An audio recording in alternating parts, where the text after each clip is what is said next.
To introduce our next panel now. We're going to be looking at a different side of what blockchains can do. So the next panel is all about proof of good. So what is the social impact and the civic tech that blockchains can potentially facilitate? And for that, we have our moderator, Grace Caffin from CoinDesk, and I will allow her to introduce her panelists in a moment.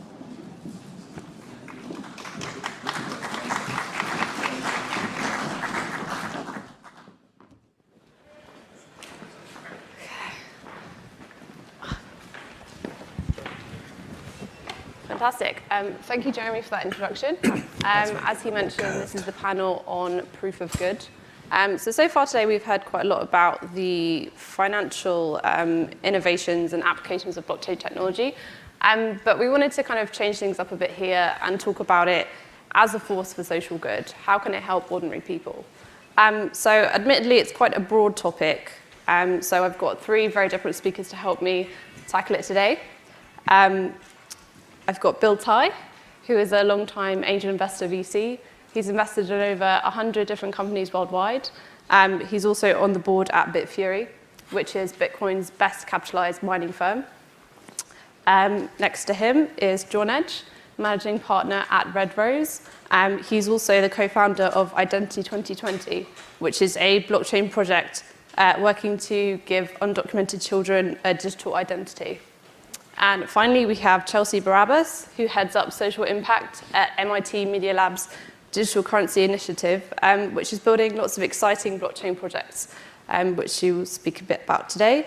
They also work to connect the research community with various different organizations.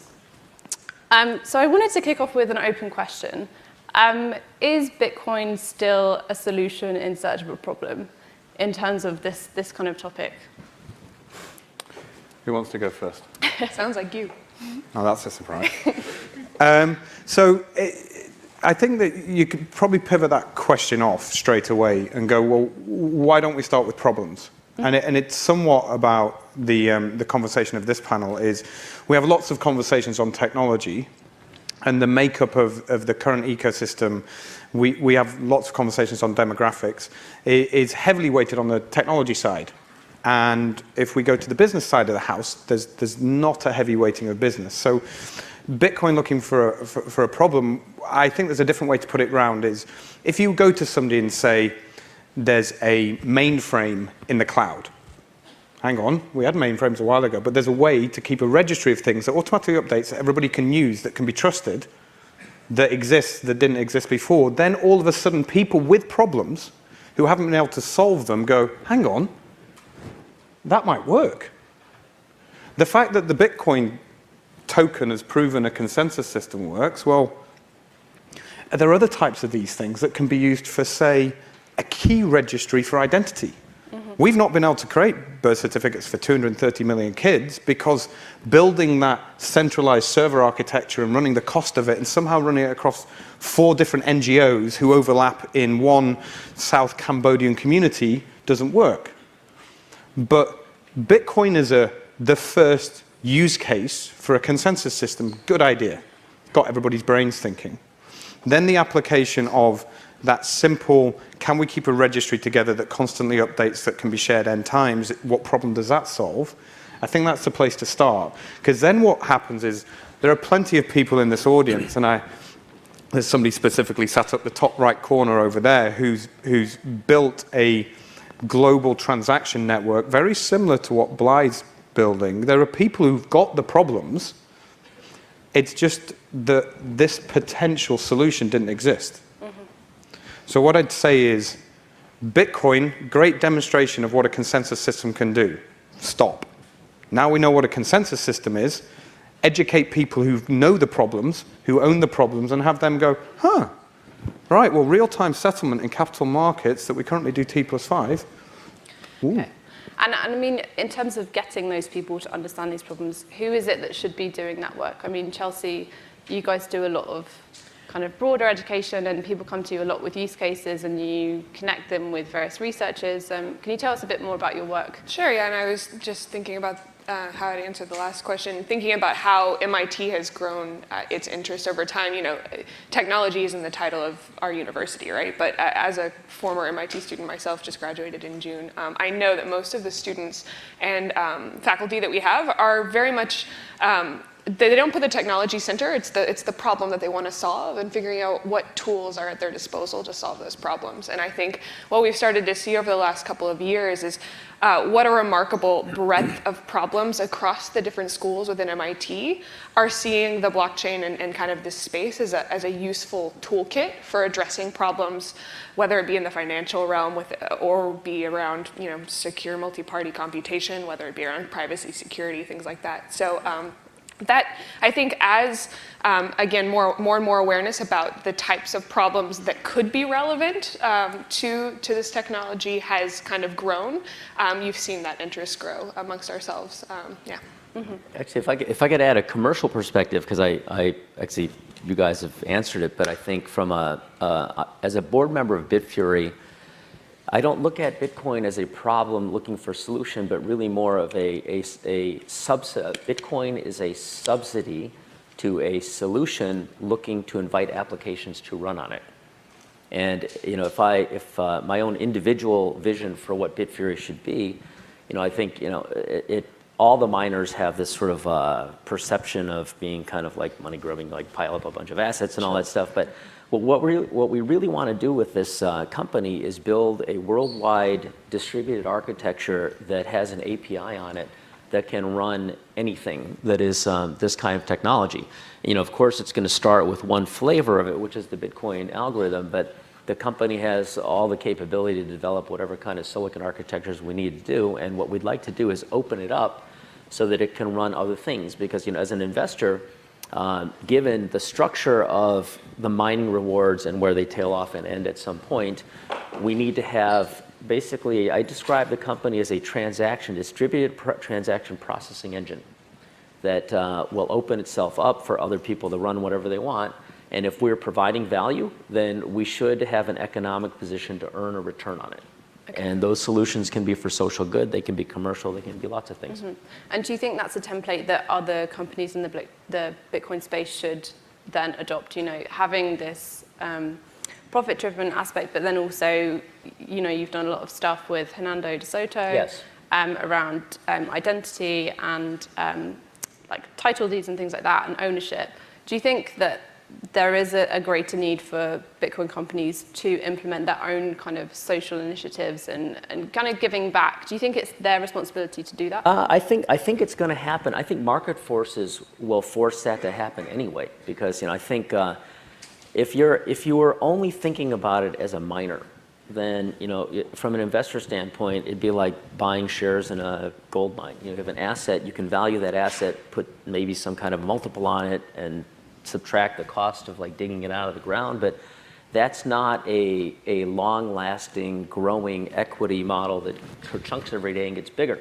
And so I think the survivors that are capitalized well enough, I think are going to get pulled into that. And like, you know, things like Hernando, John and I were involved, as well as MIT Media Lab, in a little kind of exercise where we got a lot of interesting people to come up with socially good applications to run on blockchain infrastructure.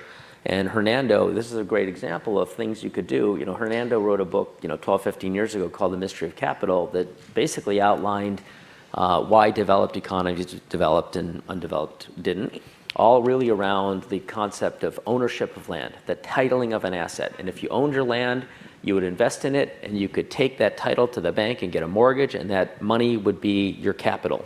If you're in an undeveloped nation and a squatter, nothing happened, right?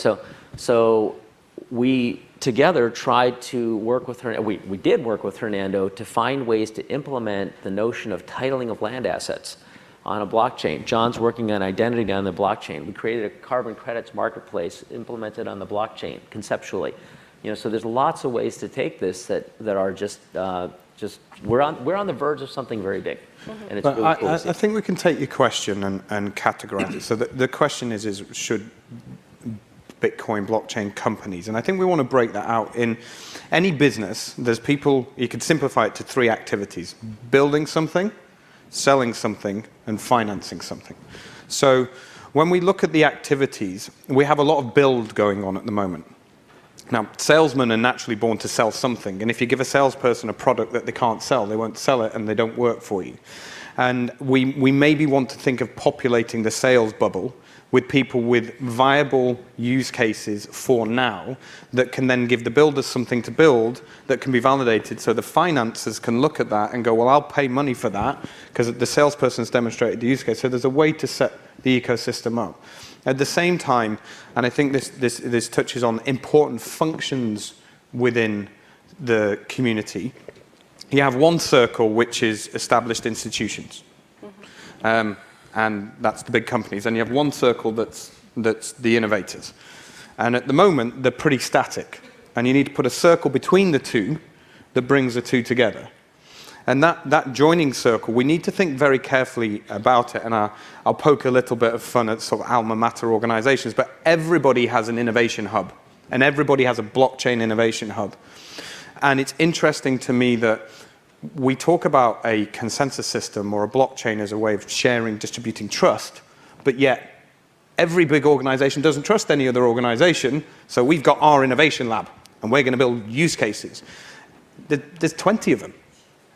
What on earth are they doing? Why have they got 20 sets of headcount working on 20 find the use cases when the kids on the internet have already done all the use cases? You can there's 91 of them. This panel, to me, is not to talk about the technology. Plenty of people can do that. This is to talk about, ironically, the biggest inhibitor to the growth of consensus systems might be the fact that humans can't come to consensus and can't agree with each other, which is a bit daft. And this fits in there with, I could put my hand up straight away and go, it's screamingly obvious that MIT are good at this stuff. They've been doing it for a long time. MIT have an innovation hub. Why are there 20 corporate innovation hubs with 20 separate things with the logo on the front? Why don't they just do it at MIT? And I'm not selling MIT. They could do it at Stanford. They could do it at UCL. But this is why I'm on this panel. They're the questions we should be asking. For this one is, what are the barriers to social impact? Mr. Moore has probably solved the technology barriers. The technology will work at some point. The barriers are likely the inability for humans to come to consensus, which is rather hilariously going on in the blockchain fork world. So I think it's a good point to pass over to Chelsea to say, how do you come to consensus as humans? Like, at MIT, you've got to get organizations to come to consensus to work with you on open platforms. Yeah, I mean, I don't know if it's coming to consensus as much as creating space for people to do that kind of this kind of experimentation in a place where there's still a lot of unknowns. So I'll qualify my consensus to getting people to agree to work together. Sure, So why don't we get 4 banks to work at MIT instead of work on their own projects?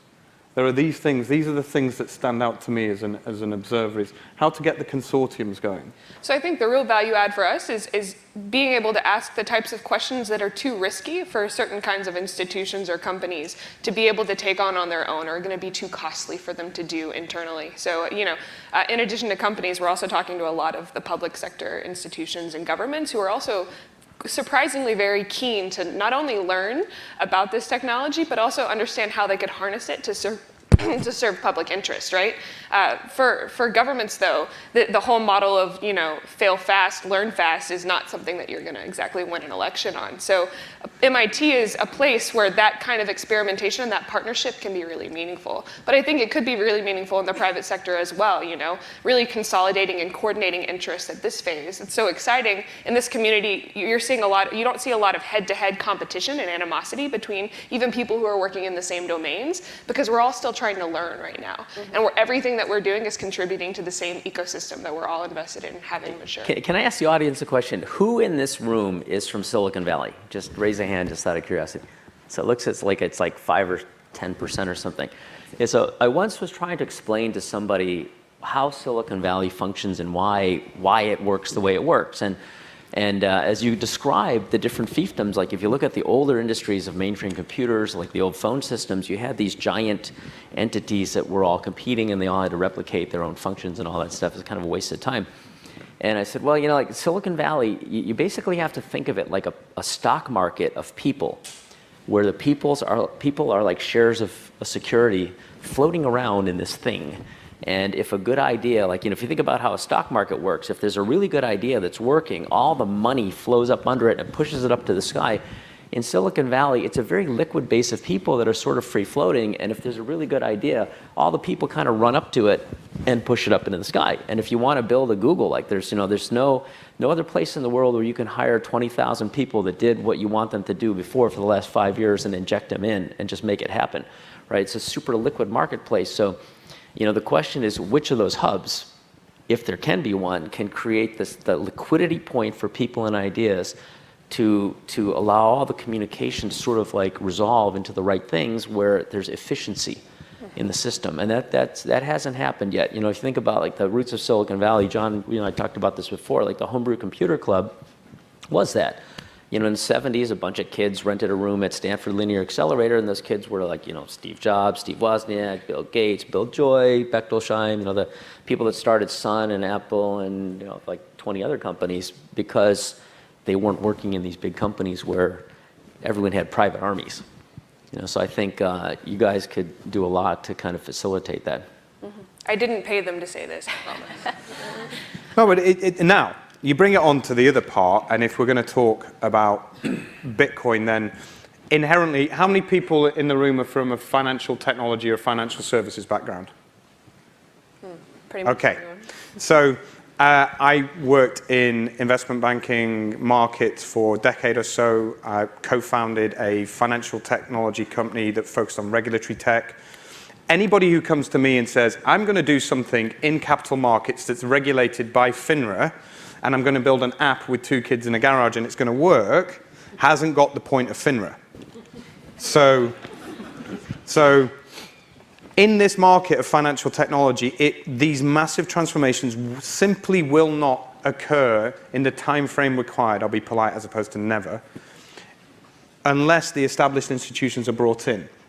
So we can't have the West Coast approach to fintech because FINRA, SEC, FCA, SFC, we know that. And this is the thing that all of us in the room have got to work out how to unlock.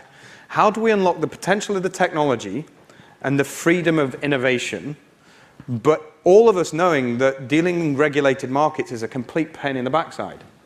So this is a really, really difficult thing to do. And so when we talk about the potential impact, then I think that there's some great efforts going on in capital markets. However, over the last year, I've seen enormous organizations move on a relative dime when you talk about huge projects. So there's look at Europe at the moment. It's a refugee, there's a Twitter video of a 17-year-old girl that virtually puts you in tears, who's lost her parents, and she's in a Syrian refugee camp in Turkey. She's got no idea, she's got nothing. This person now doesn't exist. Had a life, now is invisible. When you look at that and you go, all right, we've got a refugee nightmare occurring in Europe. We've got kids all over the world. And you put that on the table, and then you add the technology piece. So you add, and I'll name drop a bit because it just gives context. There aren't that many of them. Gavin Wood, CTO of Ethereum. Patrick Deegan, Open Mustard Seed. Jeff Garzik. There aren't that many of these engineers who really get it. What you have to do is somehow get those together and the problem, and then ask the enormous corporates that get FINRA and the SEC to start moving. And what I've found incredible is these organizations move. And again, these should, you know, not really name drops, but Barclays have been phenomenal. So tonight, Identity 2020's got an event. It's a female-led organization, which is, again, incredible for this makeup. And Barclays have put their hand in the pocket and said, well, we've got this new incubator in New York called Rise. Why don't you go in there for a year and use them all the way around the world? And you've got unlimited seats. That is something that the established organizations can do in 2 weeks. Okay. And so it's the fit of all that together. That's the challenge to unlock.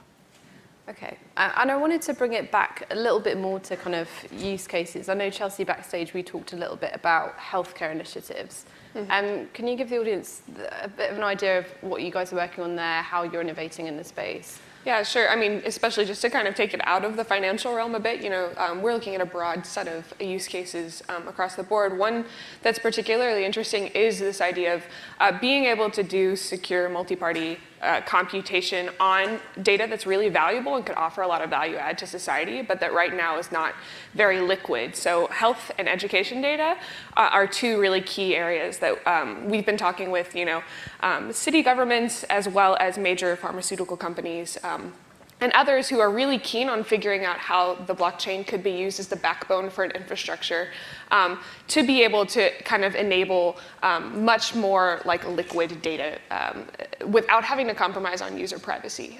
So it's an area where we're currently thinking about. I think it could apply to a lot of different domains, but health and education are the two that we're particularly interested in right now. How do you get the, did people ring you up? Yeah. I mean, how do you build the awareness for what you're doing as an organization? Because that's one of the things I find is you end up in these rooms, especially governments and NGOs, and they're a bit scared of the topic, and you bring it up, and there's a gap. Yeah, I think it usually takes one person within an organization who it clicks with first, who sees how this is relevant to their work, who then ends up, kind of broaching the conversation with their broader team. I think, though, after that happens, there's a lot of excitement within companies and govs to start exploring it. And the interest is really in learning first, and then thinking about how they can learn by doing, which is what we're trying to do with these kinds of pilots, is figure out how we can scope out a well-defined project, identify key challenges to really thinking through going from concept to implementation, and then testing it in a practical way. So that's what's really appealing, and I think as the word spreads, that's kind of MIT's motto, is learn by doing. We're just kind of a natural go-to place for that. Okay, and I wanted to pick on something you said there about privacy versus, you said privacy versus security, sorry. There's kind of an inherent dichotomy between those two traditionally. Do you guys think that Bitcoin and blockchain in some way helps to resolve those two things, or do you think that there is still this issue of let's go to a private blockchain and have that increased privacy, or let's go with an open ledger that is perhaps more secure? Or, I mean, how do you kind of resolve those two things, if at all? Well, one of the things, so add to that, if we don't talk about trusted computing in this conversation, we're missing half the story. It doesn't matter how good a blockchain is if you post rubbish on it. So if you use that device and you put something in it and it's compromised and it posts something else to the blockchain, it's not very useful. So what we want to talk about, to my mind, is trusted computing, which is the validity of the authenticated known device, known state. That has to be done. Otherwise, if you put rubbish on a blockchain, it's a waste of time. So first of all, you've got to go to that. So when we talk about security, it's pretty interesting to think about putting medical records on a blockchain forever that may get hacked. You wouldn't want to do that. But encrypting things and putting them there, that's interesting. So I think there are different combinations. So the whole discussion of maybe private versus public is around the stability of the organization. For instance, if the entire financial services ecosystem that moves $1 trillion plus a day put everything on the Bitcoin blockchain at the moment, not that it could technically, but imagine if it did, and there was an argument between 6 humans as to what it was going to do, that wouldn't be very good. Sure, and for the audience, you're obviously referring to the block size debate currently going on. Yeah, so private-public is part of one circle's debate, but you have to add encryption to that discussion, because you want to encrypt the data using devices and then use the characteristics of a ledger and a key registry system to manage the encrypted data. Does that? Yeah, that's a great explanation. I think the key comes down to what you're using the blockchain for, right? So like we were talking about backstage, a project that some students at MIT are working on right now is called Enigma, which is basically trying to tackle this exact question. What they're doing, though, is devising a system in which you basically split up your data into thousands of little shards, spread that across several nodes in a network, that basically enables you, each node in that network can do computations on their specific little chunk of data, But in order for you to spit out some sort of return output, you have to recombine all that data together. The way you're able to do that, though, is you're able to use a blockchain basically as the directory where you find where you've spread out all of those little pieces. You're not putting that data directly on the blockchain. You're putting metadata that lets you point to where that data can be found so that the user can then combine it back together to get very targeted, specific answers for questions that they have. What that means, though, is you can do really interesting computations on that data without anybody having to hold the entire piece of it together. So you're splitting it up in a way that makes it basically impossible for that data to be kind of compromised. And a year ago, on a panel like this, no one would have been able to articulate like that. Right. So now we have a whole bunch of people in the audience going, actually, if you shard the data and use the blockchain as a key registry, ooh, all right, well, and I could actually have 4 key registries. I could use Ethereum as a key registry. I could use Counter. I could use it. Ooh, that's interesting. Mm-hmm. And then that's why you want to link into the talent at a place like MIT or in the Valley that's doing that, but then have people in this room apply it to the real world. Okay, and I guess I want to kind of turn that on its head and say, what do you think we'll be sat here talking about next year? Go on, Bill, you go first. Well, I guess what I'd like to see talked about, I don't know that it will be, but I would love to have seen the emergence of a somewhat standardized set of APIs for people to develop to, so that the developer community stops worrying about the underlying technology and is just creating applications that may or may not be FINRA compliant, but there's kind of a way for people to just go for it. If you think about the standardization of the platform that occurred around both the PC and then the iPhone and Android today, it unlocked so much talent and it allowed so much creativity at a very granular level. That's what excites me about the blockchain.